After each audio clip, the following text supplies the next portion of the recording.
Alright, video. Hot. And I overslept.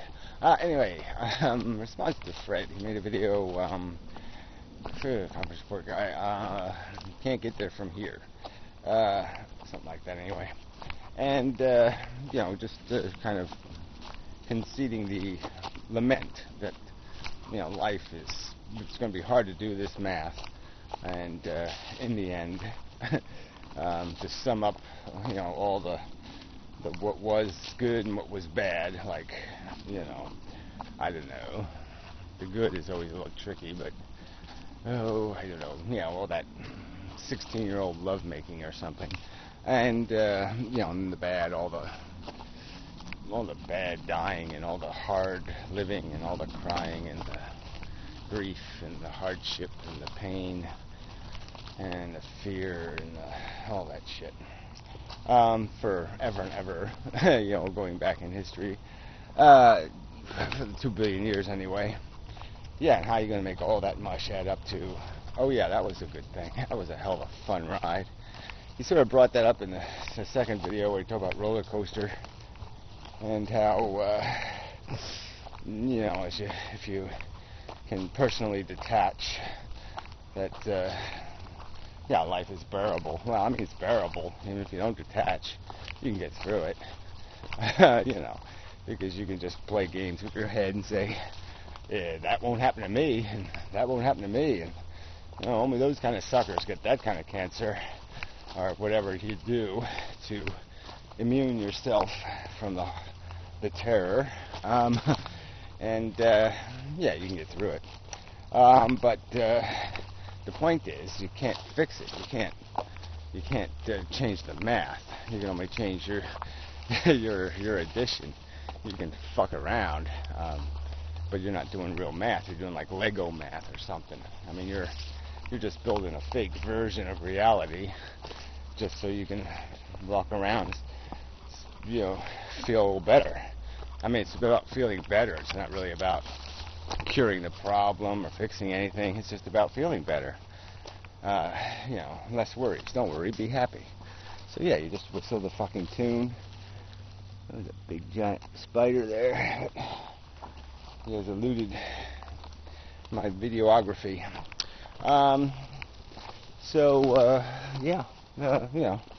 It's a game of advantage and pleasure again. It's a game of getting the most you can get out of it, stealing as many bananas as you can. Just fuck with the truth, make the thing personally more tolerable, collect your money, and then, throw, before you die, of course, make sure you throw a couple of new victims, on the crap coaster, to go wonder whether they're going to get that kind of cancer or be that unlucky fucker. And that's really just why it fails. And so, I mean, to me, the important question, I guess, isn't so much how do we resolve the fact that, it's a dumb experiment performed by dumb forces. Can't really do much about that. Can't undo it. Can't start over. Can't go back in time and show the dumb universe where it went all wrong. You're stuck with it. All we got is whatever the future prices that are going to be paid are. I mean, we can prevent harm tomorrow. That's for sure. Tomorrow's harm we can do something about. Can't do much about yesterday. Well, I can't do anything about yesterday. Can't do much about today even sometimes, but tomorrow, you can do a lot about tomorrow. And, the human race is not focused on that, but that's where the money is. That's where, if there's a way for us to win from our position, from our position to create a net profit in terms of preventing harm, which has got to be considered profit, we can do a lot of that.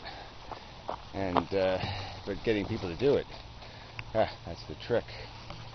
Tying of shoe. Sorry about the noise. got to cut the shoelaces, I guess. I can't innately or inherently or I just can't reprogram myself to tie double knots. It's just a big pain in the ass. Anyway, probably can't hold this piece of paper. I have some crappy notes. There's just no point. They're too crappy. So, where do I want to go from here? Yeah, it's about that future thing and how we convince people to do something about it.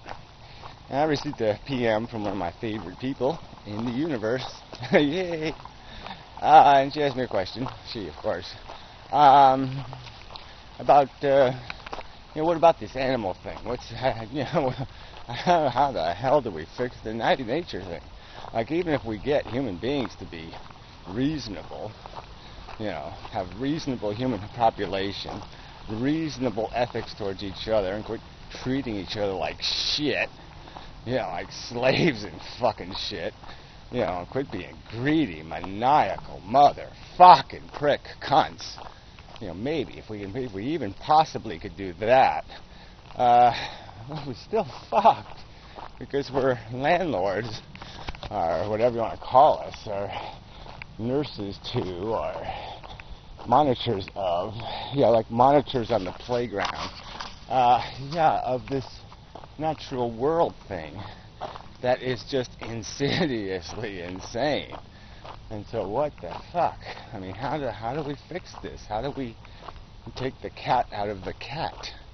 How do we take the snake out of the snake? How do we take all this consumption and reproduction out of this natural frickin' world and do something to save all these poor animals that are out here from having to endure all of this fucking experimental horror still? Little maggots eating their brains and stuff. It's horrible out there. Horrible. Anyway. This also relates to, the stupid animal rights subject. Not that it's stupid, but I mean, it's just so stupid that people can't just, well, that's what animals are for. It's for eating and stuff. God damn, people are dumb. So, anyway. Yeah, so that's a real problem. I mean, what's Gary's answer to the problem? I've suggested plastic in the past. I mean, we just replace slowly but surely, we just sneak around the world and replace all the living things with plastic. And so it all looks very nice. And we can even have like the little plastic tiger can go growl now and then, and look all snarly. But nothing gets eaten, and there's no horror, and blah, blah, blah. You still can play little soundtracks of the little birds tweeting and such. It's kind of like Walt Disney or something. We just kind of Walt Disney the world. Animatronics it. Animatronics.